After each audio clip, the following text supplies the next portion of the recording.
ভিডিওতে আমরা সপ্তম শ্রেণীর প্রথম পর্যায়ক্রমিক মূল্যায়নের ভূগোলের ১ নম্বর স্কুলের প্রশ্ন উত্তরগুলো আলোচনা করব। ১-এর আই অনুসুর অবস্থান ঘটে ৩রা জানুয়ারি।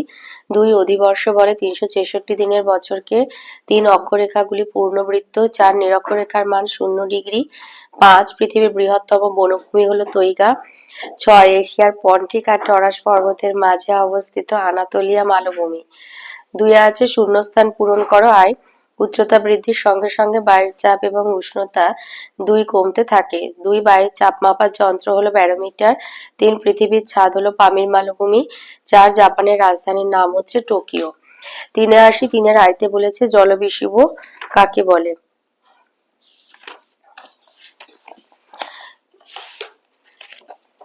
লিখবে যে ২১শে জুনের পর সূর্যের দক্ষিণায়ন শুরু হয়। সূর্যের লম্ব রশ্মি ক্রমশ বিষুব রেখার দিকে সরতে থাকে। ২৩শে সেপ্টেম্বর তারিখে কক্ষপথে পৃথিবী এমন একটা অবস্থানে আসে যে বিষুব রেখায় সূর্যের লম্ব রশ্মি পড়ে। ফলে উত্তর মেরু থেকে দক্ষিণ মেরু পর্যন্ত সর্বত্র দিন-রাত সমান হয়। ২১শে মার্চের মতো এই দিনটাও বিষুব। এই সময় অর্থাৎ সেপ্টেম্বর-অক্টোবর মাসে আবহাওয়া ঠান্ডা গরমের মাঝামাঝি থাকে। উত্তর গোলার্ধে এই সময় শরৎকাল। এই কারণে ২৩শে সেপ্টেম্বর বিষুবকে শরৎকালীন বিষুব বা জলবিষুব বলে। ২-তে দিয়েছে চান্দ্র মাস। চান্দ্র মাস কাকে বলে।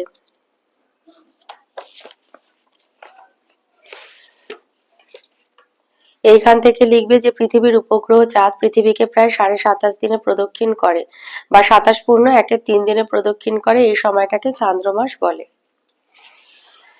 ৩-এ দিয়েছে দ্রাঘিমা রেখা কাকে বলে।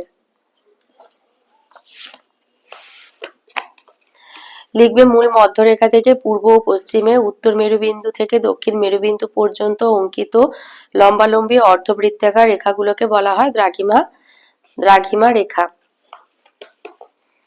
৪-এ আসি, ৪-এর আইতে বলেছে নিম্নচাপ অঞ্চলে অশান্ত আবহাওয়া দেখা যায় কেন।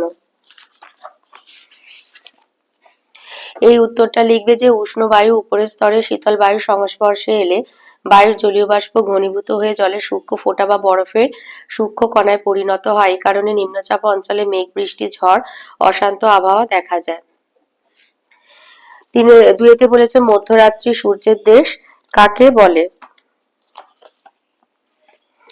লিখবে মার্চ থেকে জুন বা জুলাই এই সময় Canada, Denmark, Alaska, Norway, Sweden, আইসল্যান্ডের অনেক জায়গা থেকে স্থানীয় সময় অনুযায়ী গভীর রাত্রিতে কিছু সময়ের জন্য দিগন্ত রেখায় সূর্যকে দেখা যায়।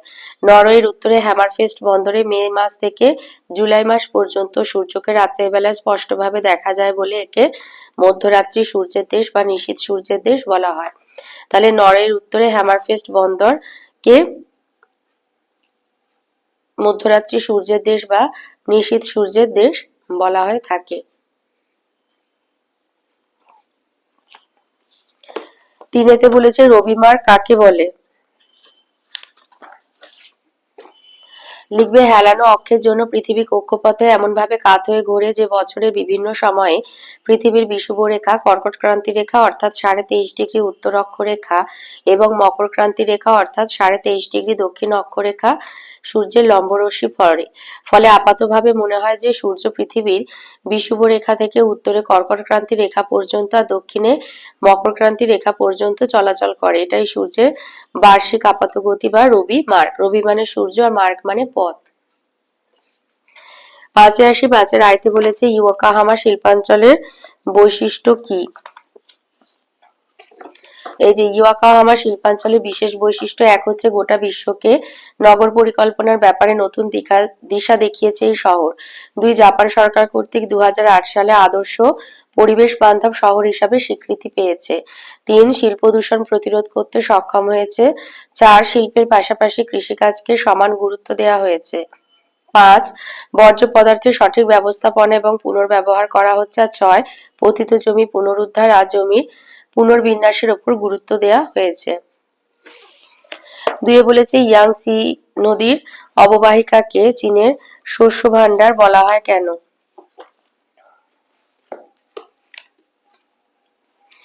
লিখবে ইচাং থেকে হুনান পর্যন্ত মধ্য ইয়াংচি অববাহিকাটি উর্বর সমতল ভূমি। এই অঞ্চলটিতে নবীন পলিমাটি থাকার জন্য এখানে কৃষিকাজ খুব ভালো হয়। এখানে প্রচুর পরিমাণে ধান চাষ হয়। এই জন্য হুনান প্রদেশকে চীনের ধানের গোলা বলা হয়। ধান ছাড়া এখানে গম, কার্পা, শাক, তৈলবীজ প্রভৃতি ফসল প্রচুর পরিমাণে চাষ হয়। ইয়াংসিকিয়াং এর মধ্য অববাহিকায় প্রচুর পরিমাণে শস্য উৎপাদন হয় বলে একে চীনের শস্য ভাণ্ডার বলা হয়। তিনেতে বলেছে এশিয়ার মরু অঞ্চলের স্বাভাবিক উদ্ভিদের বৈশিষ্ট্য লেখো।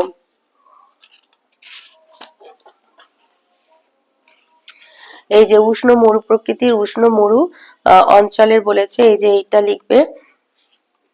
এই যে উষ্ণ মরু জলবায়ুর প্রধান বৈশিষ্ট্য এখানে উদ্ভিদের। এই যে স্বাভাবিক উদ্ভিদ লিখবে যে এই মরুভূমি অঞ্চলে সাধারণত কাঁটা জাতীয় গাছ জন্মায়, যেমন বাবলা, ফণিমনসা, খেজুর ইত্যাদি। বৃষ্টিপাত কম হওয়ার জন্য গাছগুলির কাণ্ড ও পাতা মোম জাতীয় পদার্থ দিয়ে ঢাকা থাকে, যাতে প্রস্বেদন প্রক্রিয়ায় গাছের জল বেরিয়ে না যায়। এটাই হচ্ছে এশিয়ার মরু অঞ্চলের স্বাভাবিক উদ্ভিদের বৈশিষ্ট্য।